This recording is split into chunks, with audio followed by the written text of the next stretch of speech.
नमस्कार दोस्तों, स्वागत है आपका हमारे YouTube चैनल पे। आज की वीडियो में हम बात करने वाले हैं कक्षा 6 के सामाजिक मॉडल पेपर के बारे में। इस वीडियो में हम जानेंगे कि कक्षा 6 का सामाजिक विज्ञान का मॉडल पेपर का पैटर्न क्या रहने वाला है, किस प्रकार से आपको क्वेश्चन मिलेंगे और कितने अंकों की ये क्वेश्चन रहने वाले हैं। तो आप इस वीडियो को पूरा अंत तक जरूर देखना। अगर आपने अभी तक सामाजिक विज्ञान का मॉडल पेपर डाउनलोड नहीं किया है तो इसका लिंक आपको डिस्क्रिप्शन में मिल जाएगा। कक्षा 6 के सभी मॉडल पेपर का लिंक डिस्क्रिप्शन में आपको मिल जाएंगे, आप वहाँ से डाउनलोड कर सकते हैं। जैसे ही आप मॉडल पेपर पे आओगे तो यहाँ पर आपको दिखाई देगा समय सीमा, यानी कि जो सामाजिक विज्ञान का मॉडल पेपर है इसकी समय सीमा रहेगी 2.5 घंटे की। 2 घंटे 30 मिनट का समय सीमा रहने वाला है और इस पेपर का पूर्णांक है वह 50 नंबर का रहने वाला है। उसके बाद जैसे ही आप नीचे स्क्रॉल करोगे तो यहाँ पर आपको कुछ दिशा निर्देश दिए गए हैं। छात्रों के लिए ये दिशा निर्देश हैं, ये छात्रों को पढ़ देने हैं। फिर यहाँ पर आपको अंक तालिका दिखाई देगी। इस अंक तालिका में यह दिखाया गया है कि कितने क्वेश्चन आने वाले हैं। तो कुल 20 क्वेश्चन इस मॉडल पेपर में आने वाले हैं, यानी कि कुल 20 क्वेश्चन होने वाले हैं और पूर्णांक होगा वह 50 नंबर का होगा। और कौन कौन से क्वेश्चन कितने नंबरों के हैं वे इस सारणी में दिखाए गए हैं। उसके बाद में यहाँ पर दिखाई गई है शब्द सीमा, किन क्वेश्चनों के आंसर आपको कितने शब्द सीमा में देने हैं। जैसे कि 1 नंबर क्वेश्चन है वह सभी बहुविकल्पी रहेगा और जो 2 से 8 तक के क्वेश्चन रहेंगे उनकी शब्द सीमा 10 से 20 शब्द होंगे, यानी कि 10 से 20 शब्दों में ही आपको आंसर देना है। उसके बाद जैसे ही आप नीचे स्क्रॉल करोगे तो खंड ए आ जाता है। तो पहले क्वेश्चन में आएंगे आपको बहुविकल्पी क्वेश्चन। पहले क्वेश्चन में कुल 6 क्वेश्चन आएंगे, 6 क्वेश्चन 1-1 नंबर के होंगे।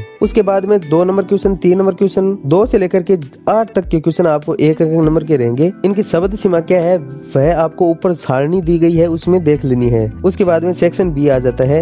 इसमें आपको जो 9 नंबर क्वेश्चन है इसमें आपको 2 क्वेश्चन दिखाई देंगे। पहला है पालतू जानवर कौन कौन से होते हैं और दूसरा है भोजन के लिए लोग किसका संग्रहण किया करते हैं। तो दोनों में से आपको एक क्वेश्चन करना है और यह क्वेश्चन रहेगा 2 नंबर का। उसके बाद में आ जाता है 10 नंबर क्वेश्चन। 10 नंबर क्वेश्चन में आपको किसी भी प्रकार का कोई अथवा का क्वेश्चन नहीं मिलेगा। सूर्य से उनकी दूरी के अनुसार सभी ग्रहों के नाम लिखने हैं, तो यह 2 नंबर का रहेगा। उसके बाद में है 11 नंबर क्वेश्चन। 11 नंबर में 2 क्वेश्चन दिखाई देंगे। पहला है पृथ्वी की कितनी गतियां हैं इनके नाम लिखिए और दूसरा है 2 मानव निर्मित उपग्रहों के नाम लिखिए। तो जो आपको क्वेश्चन आता है पहले और दूसरे में से एक क्वेश्चन आपको करना है और यह क्वेश्चन रहेगा 2 नंबर का। फिर 12 नंबर क्वेश्चन में भी 2 क्वेश्चन रहेंगे। पहला है ग्राम सभा क्या होती है और दूसरा है ग्राम सभा के किन्हीं 2 कार्यों का उल्लेख करना है आपको। तो दोनों में से एक क्वेश्चन करना है और यह रहेगा 2 नंबर का।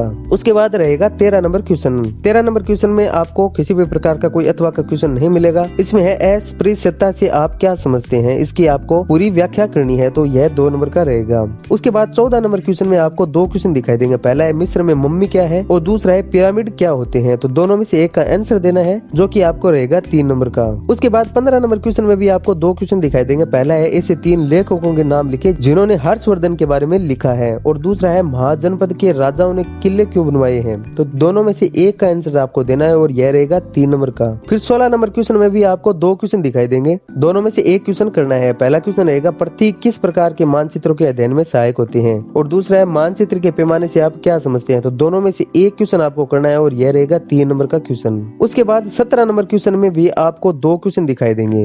दोनों में से आपको एक क्वेश्चन करना है और इसमें आपको मिलान करना है और यह रहेगा 4 नंबर का क्वेश्चन। फिर 18 नंबर क्वेश्चन में भी आपको 2 क्वेश्चन दिखाई देंगे। पहला है विश्व के मानचित्र निम्नलिखित को अंकित कीजिए। तो विश्व के मानचित्र में आपको ये अंकित करनी है और दूसरा है भारत के रेखा मानचित्र पर आपको निम्नलिखित को अंकित करना है। तो यह तो हो गया विश्व का और यह हो गया भारत का। तो दोनों में से आपको एक क्वेश्चन करना है और यह रहेगा 4 नंबर का। उसके बाद में 19 नंबर क्वेश्चन आ जाता है। इसमें भी आपको 2 क्वेश्चन दिखाई देंगे। पहला है अक्षांश एवं देशांतर रेखाओं में अंतर स्पष्ट करना है और जो दूसरा क्वेश्चन रहेगा वह रहेगा जब भारत में शाम के 5:30 मिनट होते हैं तब लंदन में दोपहर के 12 क्यों बजते हैं। तो इसका आपको कारण बताना है। तो दोनों में से एक क्वेश्चन का आपको आंसर देना है और यह रहेगा 5 नंबर का। फिर 19 नंबर क्वेश्चन आ जाता है। इसमें आपको 3 क्वेश्चन दिखाई देंगे। पहला है अक्षांश या देशांतर रेखाओं में अंतर स्पष्ट करना है। दूसरा है जब भारत में शाम के 5:30 मिनट होते हैं तब लंदन में दोपहर 12 क्यों बजते हैं और तीसरा है पृथ्वी के 3 ताप कटिबंधों के नाम लिखना है। और तो तीनों क्वेश्चन में से आपको एक क्वेश्चन करना है और यह रहेगा 5 नंबर का। फिर है 20 नंबर क्वेश्चन। 20 नंबर क्वेश्चन में भी आपको 3 क्वेश्चन दिखाई देंगे। पहला है महिला मताधिकार आंदोलन क्या है, इसकी उपलब्धि क्या थी। दूसरा है सरकार क्या है, किन तरीकों से लोग सरकार की प्रतिक्रियाओं में भाग लेते हैं। और तीसरा है लोकतंत्र से आप क्या समझते हैं, लोकतांत्रिक सरकार के आवश्यक लक्षण क्या है। तीनों में से एक क्वेश्चन का आंसर देना है जो रहेगा आपको 5 नंबर का। तो कुल 20 क्वेश्चन आएंगे और 50 नंबर का पूर्णांक रहेगा और 2.5 घंटे का आपको समय मिलेगा।